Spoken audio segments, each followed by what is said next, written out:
ಸ್ವರ್ಣ ಭಸ್ಮ ಅಂತೆ, ವಜ್ರ ಭಸ್ಮ ಅಂತೆ. ಇದರ ಬೆಲೆ ಕೇಳಿದ್ರೆ ಬೆಚ್ಚಿ ಬೀಳ್ತೀರಾ.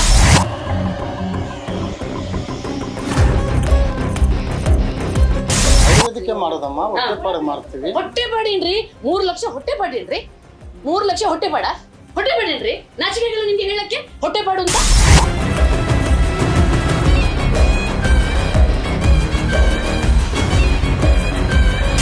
ಕುರುಪುರ ಹೆಸರು ಹೇಳಿ ಇಂಥ ಮೇಕಪ್ ಪೌಡರ್ ಕೊಟ್ಟು ಮಂಗ ಮಾಡ್ತಾರೆ. ಏನಾಗಿದ್ದು ಅಂತ ಗೊತ್ತಿಲ್ವಾ? ಅದು ಅಂಗವಿಕಲರಿಗೆ ಪಾಪ ಈ ರೀತಿ ತೊನ್ನು ಬಂದು ಮಾನಸಿಕವಾಗಿ ಜರ್ಜರಿತರಾದವರಿಗೆ ಅವರ ಮಿಸ್ಯೂಸ್ ಮಾಡ್ಕೊಳ್ತಿದ್ದೀರಾ ನೀವು. ನೋಡಿ ಮಾತಾಡೋದು ನೋಡಿ ಯಾವ ರೀತಿ ಮಾತಾಡ್ತಿದ್ರೆ. ಹೊಟ್ಟೆಪಾಡಂತೆ, ಮಾನ ಮರ್ಯಾದಿಲ್ವಾ? ಅವರು 4 ಲಕ್ಷ ಆಲ್ರೆಡಿ ಕಳ್ಕೊಂಡ್ಬಿಟ್ಟು ಈಗ ಮತ್ತೆ 3.5 ಲಕ್ಷ ಬಿಲ್ ಹಾಕಿದ್ದೀನಿ.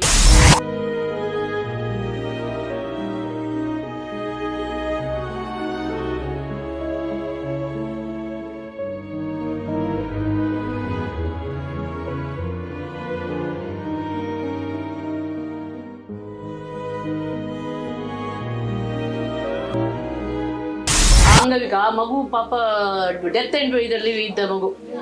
ಅಂಥವುಗಳಿಗೆಲ್ಲ ಮೋಸ ಮಾಡ್ಕೊಂಡು ಅನ್ನ ತಿಂತೀರಲ್ರಿ, ಹೊಟ್ಟೆಗೆ ಸಹ ಹೋಗುತ್ತ ನಿಮಗೆ. ನಿಮ್ಮ ಮಕ್ಕಳಿಗೆ ಸೇರುತ್ತೇನ್ರಿ ಅವೆಲ್ಲ ಈ ರೀತಿ? ಜೊತೆಗೆ ಆಯುರ್ವೇದದ ಮೇಲಿನ ನಂಬಿಕೆನ ಕಳುವಂಗ್ ಮಾಡ್ತೀರಲ್ಲ ನೀವು. 3 ತಿಂಗಳು ಪಾಪ ಆ ಮಗು ಹಸಿ ಬೆತ್ತಲೆ ಮಲಗಿಸಿಟ್ಟಿದ್ದೀರಾ. ಆ ಮಗುವಿನ ಒದ್ದಾಟ ಹೇಗಿರ್ಬೋದು?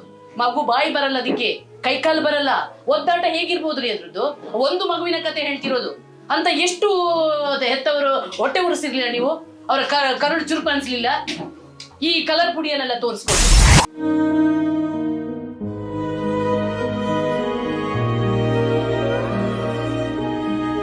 ಅದಕ್ಕೆ ಅಲ್ಲ, ಈ ಬರೀ ಒಂದು ಪೇಂಟ್ ಮಾಡಿ ಆಗ್ಲಿ ಜೀವನ ಮಾಡ್ಕೊಂಡು ಉಣ್ಣಪ್ಪ. ಇಂಥ ಮೋಸ ಯಾರಿಗೂ ಮಾಡಬೇಡ.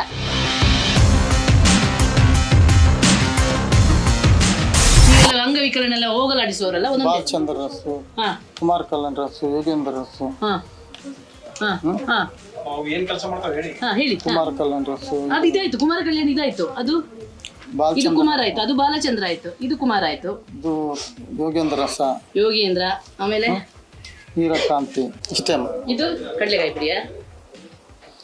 ಅದು ಈ ಕಡಲೆಕಾಯಿ ಪುಡಿ ಅಲ್ಲಮ್ಮ, ಅದು ಚೂರ್ಣಗಳು ಹಾಕಿ ಇಟ್ಟಿರೋದು ಅಷ್ಟೇ. ಇದು ಪುಡಿ ಬಿಡ, ಇದು ಬಿಡಕ್ಕೆ, ಬಜ್ಜಿ ಬಿಡಕ್ಕೆ. ಹೌದಾ?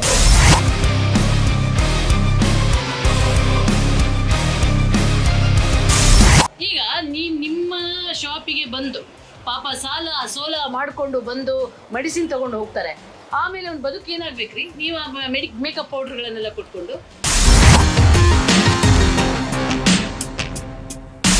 ಹಿಂಗೆ ಹಾಕೋದು. ಇದು ಅದು ಭಸ್ಮ, ಇದು ಭಸ್ಮ ಅಂತ ಹೇಳೋದು. ಹೀಗೆ ಮೇಕಪ್ ಪೌಡರ್ ಇದನ್ನು ಹಾಕೋದು, ಕಲಿಸ್ಬೇಕಂತೆ. ಆಮೇಲೆ ಮತ್ತೆ ಇನ್ನೊಂದಷ್ಟು ಪೌಡ್ರು ಹಾಕೋದು, ಕಲಿಸೋದು.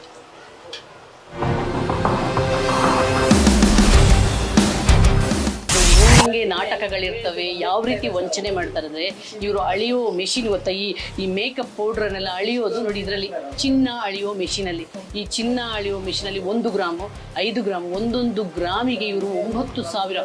ಒಂದಂತೂ 1 ಗ್ರಾಮಿಗೆ 1,15,000. ನೀವು ಮೌಢ್ಯಕ್ಕೆ ಬಲಿಯಾಗಿ ಇವರ ಬಲೆಗೆ ಬಿದ್ದುಬಿಟ್ರೆ ನಿಮ್ಮ ತಲೆಯನ್ನು ಗುಂಡಾಯಿಸ್ಬಿಡ್ತಾರೆ.